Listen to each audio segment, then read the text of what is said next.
মুক্তিযোদ্ধা কোটার বিরোধী যে আন্দোলন হচ্ছে এটার সঙ্গে আমরা একমত এবং এটা আমি আমার নিজের হিসাবে দেখেছি এটা আমাদের স্বাধীনতা যুদ্ধের যে উদ্দেশ্য ছিল, স্বাধীনতা মুক্তি সংগ্রামের যে উদ্দেশ্য ছিল তার সঙ্গে এটা সাংঘর্ষিক এবং এটা আমাদের সংবিধানে যেভাবে আমাদের বর্ণনা আছে সেইখানে আমি মনে করি এটা সংবিধানের সঙ্গে সাংঘর্ষিক।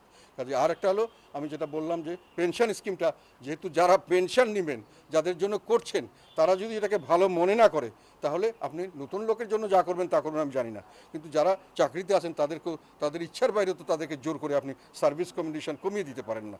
কাজে এটাও আমরা ওনাদের সঙ্গে আছি এবং এটা আমি বলবো সরকারকে যে মানুষের দিকে তাকিয়ে থাকুন, মানুষের মনের কথা বোঝার চেষ্টা করুন, মানুষের সমস্যা বোঝার চেষ্টা করুন, তাহলেই দেশের মানুষ আপনাদের উপর ভরসা করবে। তিস্তা নদীতে মহাপরিকল্পনা আমরা পানি পাচ্ছি না, আমাদের স্টোরেজ করে পানি একটা রাখার জন্য একটা পরিকল্পনা হচ্ছে, এটার পক্ষে আমরা সবসময় আছি।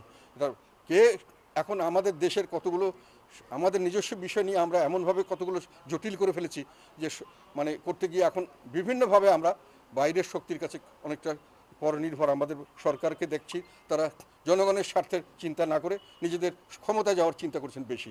আমরা মনে করি যে এইগুলোর বাইরে গিয়ে দেশ ও জনগণের স্বার্থে যেটা করার দরকার সেটা করবেন, জনগণকে সাথে রাখেন, জনগণ আপনাদের সে ব্যাপারে সাহায্য করবে। যে যত লোন বিভিন্ন জায়গায় নেওয়া হচ্ছে, দরকার হলে যদি লোন নিতে হয় এখানেও আমরা লোন নিয়ে করেন, এইসব প্রজেক্টে লোন নিলে তো সেটার জন্য সুফল আমরা সকলেই ভোগ করব।